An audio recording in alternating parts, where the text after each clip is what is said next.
our day versions of the creation stories. I hope you like this one. As with many things, we should begin at the water's edge. Are you standing here with me, seeing the water moving? Can you hear the sounds of the forest? Can you hear the sounds of the village? Can you hear the laughter of the people who live in the mountains? Long before we humans came to dwell on the ground of the great turtle, the world as we know it did not exist. This is the story of how our world began, how it was passed down through generations and generations of the Haudenosaunee.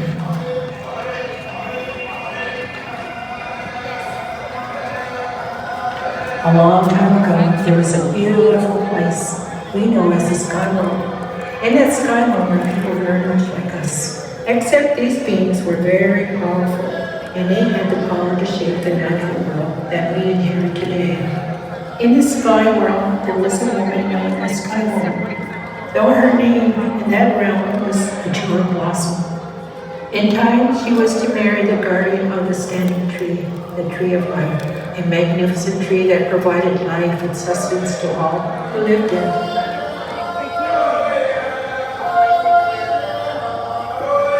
Due to the unsettling mind, the guardian dreamt that Mature Blossom needed to journey to the water under the ground below to bring life there. And so she fell from skyward, bringing life with her.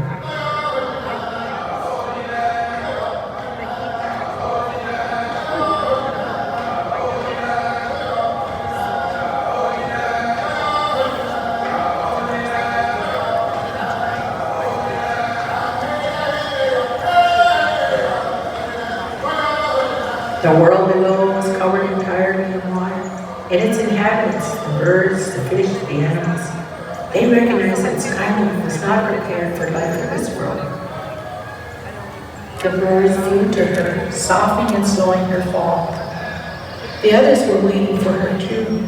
There was the muskrat, the otter, the beaver, and these animals did everything possible. They dove deep, retrieving mud from beneath the water to create land.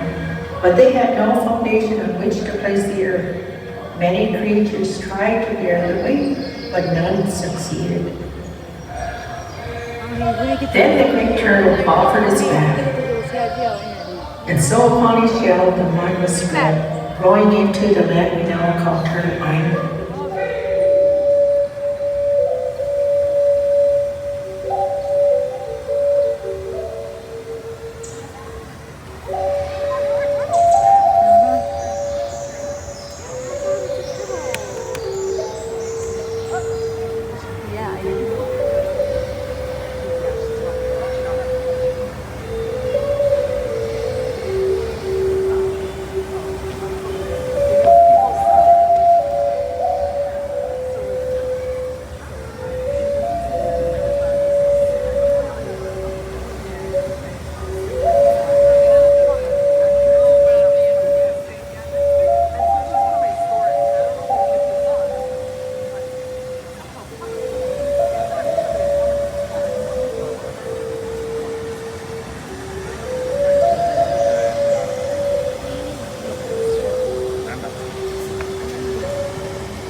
Now sitting on the earth, Sky Woman brought new life to this world. She gave birth to a daughter and called her Gust of Wind. Gust of Wind was strong and grew fast. In time she married the great turtle man and soon carried twin sons. But even in the womb the twins were at odds. One twin, known as Sapling, wished to enter the world as humans do through birth. But the other, Flint, being impatient, sought a shortcut. In doing so, caused his mother's death.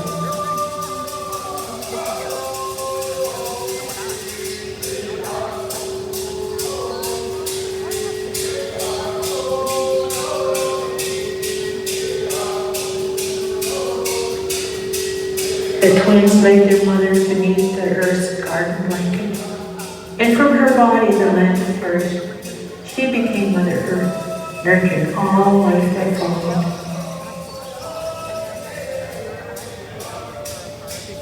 The twins grew swiftly, much like their mother and their grandmother. They had great powers, and together shaped the world upon the turtle's back. Yet their creation reflected their opposing nature. Sapling had a kind heart and good mindedness, so I have come to know him as the one that was patient. He created the blackberry, intending it to bring sweetness and contentment to the people. He wished for a single berry to satisfy hunger, but his brother, thinking this is too easy, added thorns to the plant, assuring that the humans would struggle to gather the fruit.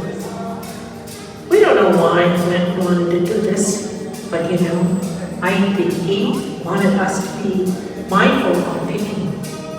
And so out of his chaos came many lessons for us to learn. The brothers continued to create. Sapling made the birds to eat the berries, and Flint created creatures to cry off the birds. Even at the beginning of time, we understood how important balance was. Finally, a time came to shape the sky. Together, the twins created the sun, the moon, and the stars, bringing light and darkness into balance. Yet their rivalry persisted, and their rivalry shaped the land, carving mountains, rivers, valleys into the world. In the end, Saturn triumphed, ensuring that life would flourish in the light. And Flint now understood his role, ruling over the darkness and the creatures that thrive within it. With the world completed, Saturn turned his attention to the final creation, humans, us. Some say he shaped them from different soils and clay. Others believe Flint, eager to match his brother, tried to create life in the ocean's home. But his creation lacked the breath of life, and only with Saturn's help did they come alive. And so humans were the last to arrive on Turtle Island, not because they were the strongest, but because they needed the most guidance.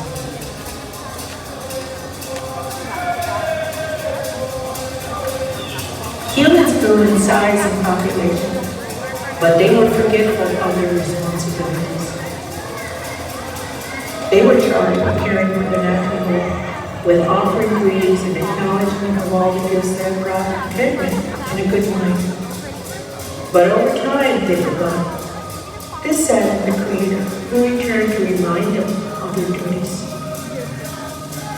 He gave them the words that come before all else, the thanksgiving address. Even today, when the Haudenosaunee gathered, these words are spoken, offering thanks to all creation.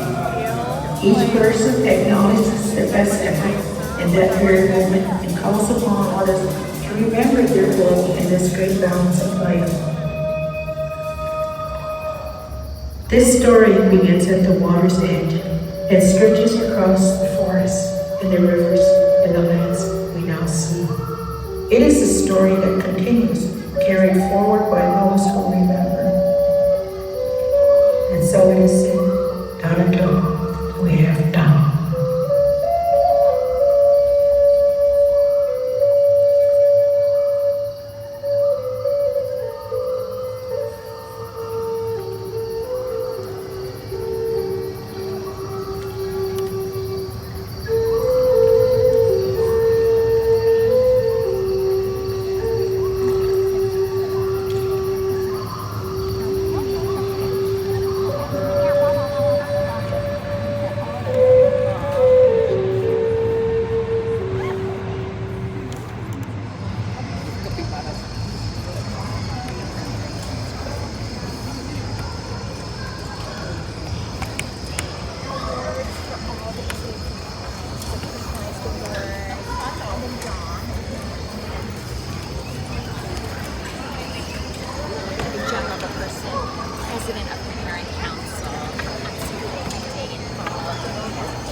Yeah, because it's doing stuff.